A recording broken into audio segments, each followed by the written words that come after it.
Je vous présente mes invités. Nicolas Chaban, bonjour. Bonjour. Fondateur de C'est qui le patron? C'est qui le patron? C'est notamment les boîtes de lait qui permettent de mieux rémunérer les agriculteurs. On est également avec Gaëtan Mélin. Bonjour Gaëtan. Bonjour Maxime. Chef du service économie et social de BFM. Et avec Étienne Fourmont, agri-youtubeur. C'est comme ça qu'on vous présente souvent dans la Sarthe, éleveur de vaches laitières. Étienne Fourmont, il y a une chose moi qui m'interpelle. J'ai l'impression de réentendre, là, quand on entend votre collègue agriculteur, de réentendre les mêmes mots, les mêmes phrases qu'il y a 9 mois ou 10 mois, c'est-à-dire qu'en janvier dernier. On est sur les mêmes revendications, on est sur les mêmes attentes. Ça fait, je dirais pas que ça fait un an, ça fait encore plus longtemps qu'on est dans l'attente que quelque chose change, que le gouvernement prenne ses responsabilités, qu'on soit payé à notre juste valeur. Il y a rien, absolument rien qui bouge. Maintenant, bah oui, les gars repartent. Enfin, je dis les filles repartent. Et puis, j'ai envie de dire advienne que pourra. Maintenant, est-ce qu'il y aura une limite aux actions? Est-ce que les gens vont faire quelque chose de sensé ou quelque chose qui va être grave? Je sais pas. Qu'est-ce que vous sentez, vous, justement, en termes de colère? C'est très mitigé, c'est très compliqué, en fait.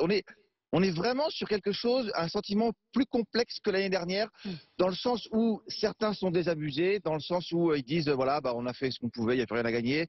D'autres qui disent il faut qu'on batte encore plus fort parce qu'on n'a pas été entendu, donc on va taper encore plus fort. C'est vraiment très très mitigé et le problème dans ces cas-là, c'est qu'on ne sait pas comment ça peut partir et surtout on ne sait pas comment ça peut terminer. Nicolas Chaban, comment est-ce que vous sentez les choses, vous qui êtes au contact avec les agriculteurs? Ben, on était encore hier avec eux. Vous avez raison, c'est pas comme l'année dernière. Une colère qui date de bien plus loin encore. Ça se transforme en détresse. Il n'y a plus rien à perdre. Quand on a eu autant de promesses que celles faites il y a un an et que rien n'est arrivé à part des petites choses. C'est bon. Peut-être que, on va en parler avec Gaëtan. Ou rien de suffisant, ça je pense que vous me l'accorderez, sur notamment la rémunération, absolument rien.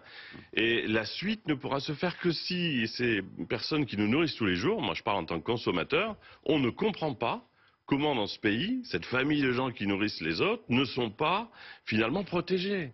Il n'y a pas plus important pour nous tous que de nous nourrir. Il y a une famille qui le fait en n'étant quand même pas dans des revendications incroyables. Ils ne demandent pas un mois de congé en plus.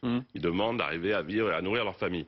Et en plus, ce qu'on ne comprend pas, pour finir là-dessus, le gouvernement aurait la possibilité d'une cause qui sera suivie par tout le monde. À un moment donné, si vous mobilisez le pays pour sauver les producteurs qui nous nourrissent tous les jours, vous aurez une unanimité pour vous. Et donc, il y a des mesures à prendre qui seront très populaires. Faisons-le. Alors, on va voir Nicolas Chaban. Tout à l'heure, on avait un agriculteur en plateau, Christian Convert, qui était au-delà des larmes pour nous expliquer voilà, la situation dans laquelle ils sont aujourd'hui et qui disait, d'une certaine manière, le Mercosur, c'est le coup de grâce. Même si c'est sur des petits volumes, c'est le coup de grâce. Oui, c'était un moment très fort là, sur votre plateau avec Christian Convert. On voit à quel point cette dignité, cette force sont des gens durs au mal, les producteurs. Quand vous leur avez parlé de la famille, ils savent que ça résonne très fortement.